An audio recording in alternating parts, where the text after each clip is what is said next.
John chapter 2. Jesus changes water to wine. On the third day, a wedding took place at Cana in Galilee. Jesus' mother was there, and Jesus and his disciples had also been invited to the wedding. When the wine was gone, Jesus' mother said to him, "They have no more wine." "Dear woman, why do you involve me?" Jesus replied, "My time has not yet come." His mother said to the servants, "Do whatever he tells you."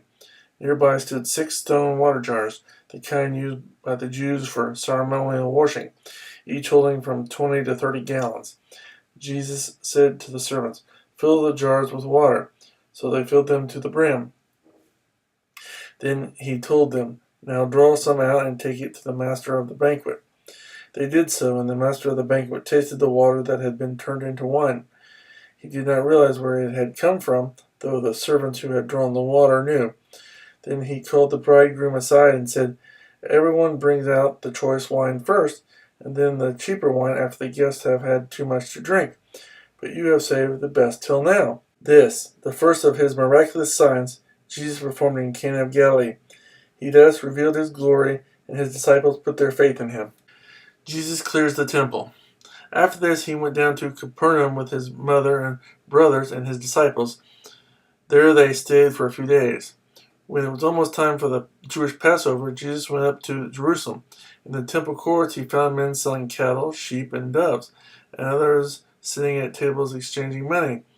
So he made a whip out of cords and drove all of them from the temple area, both sheep and cattle. He scattered the coins of the money changers and overturned their tables. To those who sold doves he said, "Get these out of here. How dare you turn my Father's house into a market?" His disciples remembered that it is written, "Zeal for your house will consume me."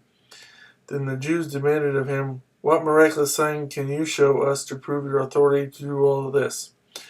Jesus answered them, "Destroy this temple, and I will raise it again in 3 days." The Jews replied, "It has taken 46 years to build this temple, and you are going to raise it in 3 days?"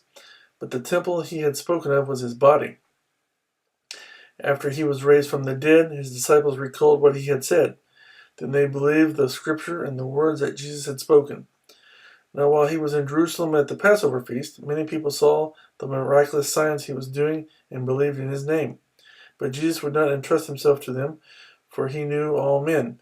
He did not need man's testimony about man, for he knew what was in a man.